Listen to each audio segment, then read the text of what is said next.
So hopefully after the last unit on the introduction to derivatives, you are starting to recognize that there are some patterns and therefore some rules that derivatives work by. Okay, so the derivative function is the function that represents the slope of the tangent to a curve at any point on the curve. And last lesson, we looked at f of prime of x as the limit of h approaches 0, so that difference between x plus h and f of x gets smaller and smaller. Um, and briefly before we continue, there's also another way to look at this. It's called the Leibniz notation.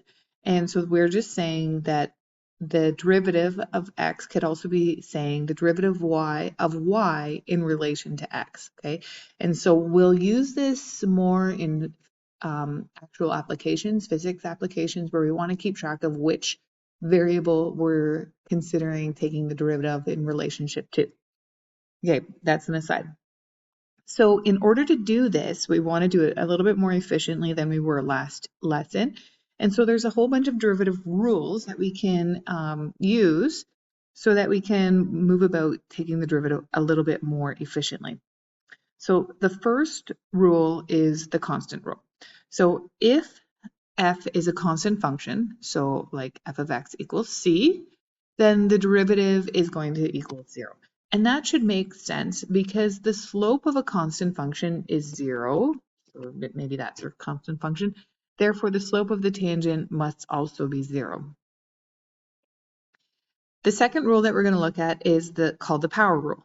So if n is any real number, then f of x equals x to the power of n.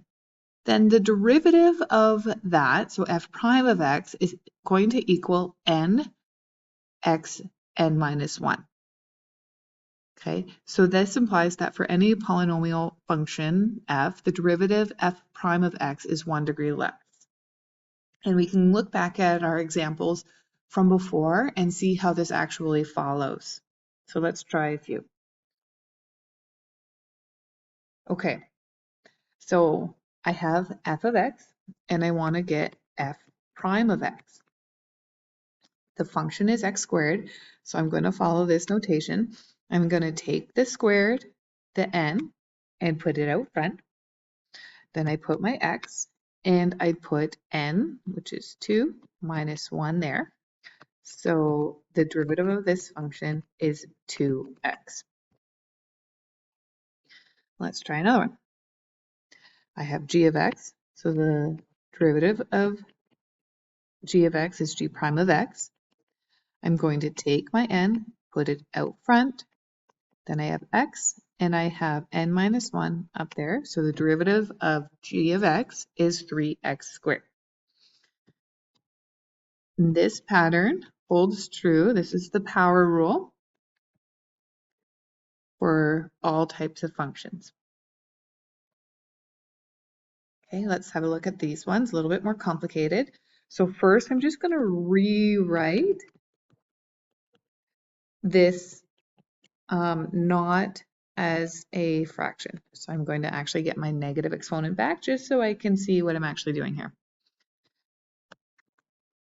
So f prime of x, my n is negative 4, so that comes down front. Then I have negative 4, take away 1. So f prime of x is negative 4, x negative 5.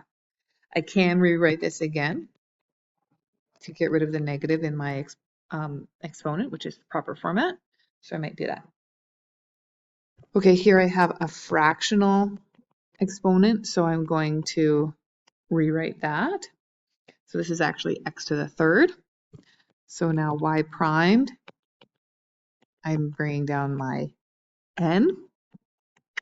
And now I have 1/3 minus 1. 1/3 minus 1 is negative 2/3. I'll show all the steps. And because I want to make sure that I have no negative exponents, I'm going to write that on the bottom. I can also use a root sign to express that. Okay, so that is the power rule.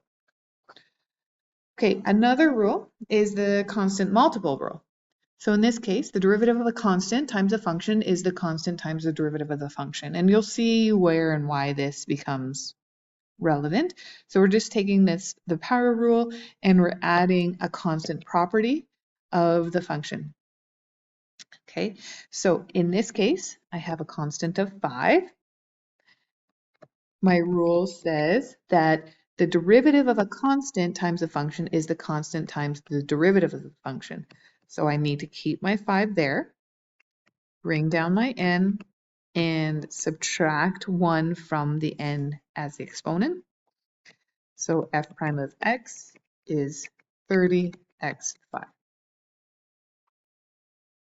Okay, g prime of x, keep my constant there, bring down my n, have 1 minus, or 2/3 minus 1, excuse me, so it's going to be negative 1/3. And I'm going to write this out. I've got negative 8 over 3x negative 1/3. And I want to clean that up a little bit more. I want to leave only positive exponents. So I'm going to move that to the bottom. Okay, y primed of x. I have a constant of 1/4. This is actually x to the half. So I'm going to bring down my n 1/2. 1/2 minus 1 is negative 1/2. So y primed of x is 1 over 8 root x. Okay, so let's look at, okay, so for this last example, we're going to find the whole equation of that tangent, tangential line to the curve y equals negative 2x cubed at the point 216. Okay, so this time we'll just use the different notation just to show you how it works. It's pretty much the same. So I have negative 2 is my constant, 3 is my n, 3 minus 1 is 2. So the derivative of y in relation to x is negative 6x squared. And now I want to find the function f prime at 2. So I'm going to put 2 into that x squared spot. That's 4, negative 24. And now I'm going to find the equation of the line. And at the point